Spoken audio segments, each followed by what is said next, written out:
دنیا جو ہے عام طور پر مردوں کی قربانیوں کو اور ان کے جو کمالات ہوتے ہیں یا وہ جو کارنامے کر کے چلے جاتے ہیں اس کو یاد رکھتی ہے، کیونکہ وہ باہر ہوتے ہیں۔ لیکن جو قربانیاں عورتیں اپنے گھروں کے اندر دیتی ہیں وہ کسی کو یاد نہیں رہتی، عام طور پر اس کا پتہ ہی نہیں چلتا۔ آپ دیکھ لیجئے کہ دنیا اس شخص کو جانتی ہے جس کو مولانا قاسم نانوتوی رحمۃ اللہ علیہ کے نام سے جانا جاتا ہے،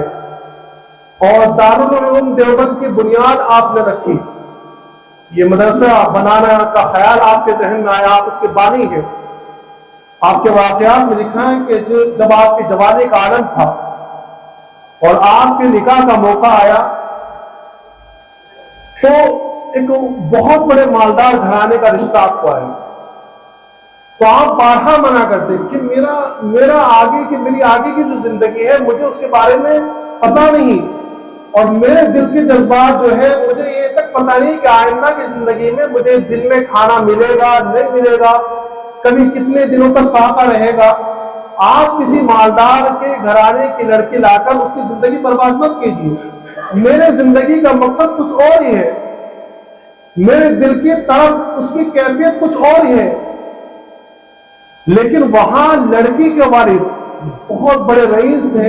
ان کا اصرار یہ تھا کہ میری لڑکی کا اگر نکاح ہوگا تو وہ قاسم نانوتوی سے ہوگا، ورنہ اس کا نکاح کہیں نہیں ہوگا۔ حضرت مولانا قاسم نانوتوی رحمۃ اللہ علیہ بہت زیادہ گزارش کی بھائی مت کیجیے اس طرح، کسی لڑکی کو لا کر تکلیف میں مبتلا کرنا یہ اچھی بات نہیں ہے۔ لیکن جب وہاں سے بہت اصرار پڑا، آپ کے والد نے بھی کہا کہ بھائی نکاح کر لو، اچھا گھرانہ ہے، دیندار گھرانہ ہے، تو پھر آپ تیار ہو گئے، نکاح ہوا۔ جب رات میں آپ جو ہے اپنی بیوی کے کمرے میں پہنچے ہیں اور بیوی سے تھوڑی گفتگو ہوئی ہے، اور بعد میں جب نظر پڑی تو عجیب معاملہ، کیونکہ مالدار گھرانے کی لڑکی تھی، پورا بدن جو ہے سونے سے بھرا ہوا، تو آپ فوراً پیچھے ہٹ گئے اور بالکل خاموش ہو گئے۔ جب کچھ لمحات گزرے خاموشی کے تو نیک بیوی تھی، وہ آج کے زمانے کی تھوڑی ہے کہ آج تو ترکی بترکی جواب ہوتا ہے کہ اگر شوہر خاموش، شوہر نے بات بند کر دیا تو بیوی کہتی ہے مجھے کوئی ضرورت ہے، تو بات نہیں کرتا، اس سے پہلے میں بات چھوڑ دیتی ہوں۔ مہینوں گزر جاتے ہیں، کیوں؟ کیونکہ بس اس کے پاس موبائل ہے، وہ انجان لوگوں سے بات کرنا شروع کر دیتی ہے۔ تو وہ دیندار لڑکی تھی، وہ گھبرا گئی، فوراً کہنے لگی کہ حضرت کیا بات ہے، آپ کچھ بتائیے تو صحیح،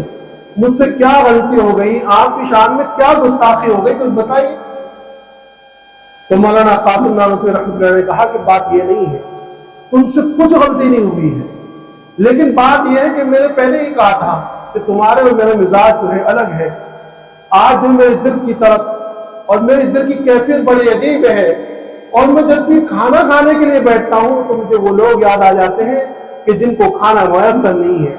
میرے پاس پیسے ہوتے ہیں تو مجھے وہ لوگ یاد آ جاتے ہیں کہ جن کے علاج کو میرے پاس پیسے نہیں ہے، میں ان کا علاج کیسے کروں۔ میں تڑپتا ہوں ایسے لوگوں کے لیے، ان غریبوں کے لیے جو علاج سے محروم ہے، ان غریبوں کے لیے جو کھانے سے محروم ہے، ان غریبوں کے لیے جو چھت سے محروم ہے۔ تم ایک کام کرو کہ تم وہاں بیٹھے رہو، مجھے تھوڑا سا وقت دو، میں اپنی بقیہ رات جو ہے اللہ کے بارگاہ میں اللہ سے مناجات کر کے گزار لوں۔ وہ نوجوان لڑکی اٹھی اور گھر کے کونے میں گئی،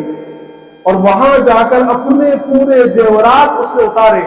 اور اپنے دوپٹے میں یا ایک کپڑے میں لپیٹ کر لائی، اور لا کر اپنے شوہر سے کہنے لگی کہ یہ زیورات تمہاری نظر ہے، یہ سارے زیورات تمہارے ہیں، آپ ان زیورات کو بیچ کر ان کی رقم سے، ان زیورات کے رقم سے ان غریبوں کے لیے کھانا میسر کرا دیں، ان غریبوں کے لیے علاج کی سہولت میسر کرا دیں، ان غریبوں کے لیے چھت کا انتظام کر لیں، لیکن مجھے اب سے آپ سے جدا نہ کریں، مجھے اپنے ساتھ میں رہنے دیں، میں آپ کی پوری زندگی میں آپ کا ساتھ دینا چاہتی ہوں۔ یہ مولانا قاسم نانوتوی رحمۃ اللہ علیہ کی زوجہ تھی۔ آج مولانا قاسم نانوتوی رحمۃ اللہ علیہ کو سب جانتے ہیں، لیکن زوجہ کا نام کسی کو پتا ہے؟